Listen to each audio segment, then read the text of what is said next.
ಪ್ರಮುಖವಾಗಿ DCM DK Shivakumar ಅವರು ಯಾವಾಗ ಸತೀಶ್ ಜಾರಕಿಹೊಳಿ ಅವರನ್ನ ಭೇಟಿಯಾದರೂ ಸಾಕಷ್ಟು ಚರ್ಚೆಗಳನ್ನು ಹುಟ್ಟು ಹಾಕ್ತಾ ಇದೆ ರಾಜ್ಯ ರಾಜಕೀಯ ವಲಯದಲ್ಲಿ. ಜಸ್ಟ್ ಕಾಂಗ್ರೆಸ್ ಪಾಳ್ಯದಲ್ಲಿ ಮಾತ್ರ ಅಲ್ಲ, ಸಿದ್ದರಾಮಯ್ಯನವರಿಗೆ ಮಾತ್ರ ಟೆನ್ಷನ್ ಆಗಿಲ್ಲ. ಸತೀಶ್ ಜಾರಕಿಹೊಳಿ ಅವರನ್ನ ಡಿಕೆ ಶಿವಕುಮಾರ್ ಅವರು ಭೇಟಿಯಾಗಿರೋದ್ರಿಂದ ಸಿದ್ದರಾಮಯ್ಯ ಬಳಿಕ ಸಾಹುಕಾರ್ಗೆ ಅಹಿಂದ ಶಕ್ತಿಯಂತೆ. ಯಾಕಂದ್ರೆ ಅವ್ರ ಹತ್ರನೇ ಅಹಿಂದ ಶಕ್ತಿ ಇರೋದು. ಸತೀಶ್ ಜಾರಕಿಹೊಳಿ ನೇತೃತ್ವದಲ್ಲಿ ಅಹಿಂದ ಒಕ್ಕೂಟದ ಸಭೆ ಅನ್ನೋದರ ಡೀಟೇಲ್ಸ್ ಸದ್ಯ ಸಿಗ್ತಾ ಇದೆ. ಸಭೆಯಲ್ಲಿ ಪ್ರಮುಖ ನಿರ್ಧಾರಗಳನ್ನು ತೆಗೆದುಕೊಂಡಿದ್ದಾರಂತೆ ಮುಖಂಡರು. ಹಾಗಾಗಿ ಅವರ ವಿಶ್ವಾಸ ಮೋಸ್ಟ್ಲಿ ಬಹಳ ಪ್ರಾಮುಖ್ಯತೆ ಪಡೆದುಕೊಳ್ಳುತ್ತೆ ಅಂತ ಸಾಹುಕಾರ್ ಹೆಗಲಿಗೆ ಅಹಿಂದ ನಾಯಕತ್ವ ಹಾಕಿದ್ದಾರಂತೆ ನಾಯಕರು ಸಭೆ ಮಾಡಿ. ಸಿದ್ದು ಬಳಿಕ ಅಹಿಂದಾಗೆ ಸತೀಶ್ ಜಾರಕಿಹೊಳಿ ಅವರೇ ನಾಯಕ ಅನ್ನೋ ರೀತಿಯಲ್ಲಿ ಮುಖಂಡರು ನಿರ್ಧಾರಕ್ಕೆ ಬಂದಿದ್ದು, ಸಿದ್ದರಾಮಯ್ಯ 5 ವರ್ಷ ಸಿಎಂ ಆಗಿ ಮುಂದುವರಿಯಬೇಕು. ಇಫ್ ಸಪೋಸ್ ಸಿದ್ದರಾಮಯ್ಯನವರನ್ನ ಕೆಳಗಿಳಿಸಿದ್ರೆ ಆ ವೋಟ್ ಬ್ಯಾಂಕ್ ಪಕ್ಷದಿಂದ ದೂರ ಆಗಬಾರದು.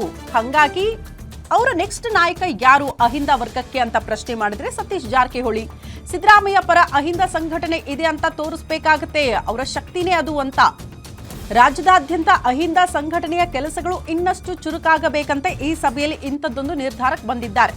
ಹೊಸ ವರ್ಷದ ಮಧ್ಯಭಾಗದಲ್ಲಿ ರಾಷ್ಟ್ರೀಯ ಮಟ್ಟದ ಅಹಿಂದ ಸಭೆಗಳನ್ನು ಮಾಡೋದಕ್ಕೆ, ಸಮಾವೇಶಗಳನ್ನು ಮಾಡೋದಕ್ಕೆ, ಆ ಮೂಲಕ ಶಕ್ತಿ ಪ್ರದರ್ಶನ ಮಾಡೋದಕ್ಕೆ ಅಹಿಂದ ವರ್ಗ ನಿರ್ಧಾರ ಮಾಡಿದೆ ಅನ್ನೋದರ ಡೀಟೇಲ್ ಸದ್ಯ ಸಿಗ್ತಾ ಇದೆ. ಒಂದಂತೂ ಬಹಳ ಸ್ಪಷ್ಟ, ಸಿದ್ದರಾಮಯ್ಯನವರು ಪವರ್ ಶೇರಿಂಗ್ ಒಪ್ಪಂದದ ಪ್ರಕಾರ ಕೆಳಗಿಳಿದ್ರೂ ಕೂಡ ಅಹಿಂದ ವರ್ಗ ಪಕ್ಷದಿಂದ ದೂರ ಆಗಬಾರದು. ತಮ್ಮ ನಾಯಕನನ್ನ ಕೆಳಗಿಳಿಸಿದ್ರು ಅನ್ನೋ ಕಾರಣಕ್ಕೆ ಆ ಪಟ್ಟವನ್ನ ಒನ್ಸ್ ಅಗೇನ್ ಸತೀಶ್ ಜಾರಕಿಹೊಳಿ ಅವರಿಗೆ ಕಟ್ತಾರೆ, ಅಹಿಂದ ವರ್ಗ ನಿಮ್ಮ ಜೊತೆಗೆ ಇರುತ್ತೆ ಅಂತ.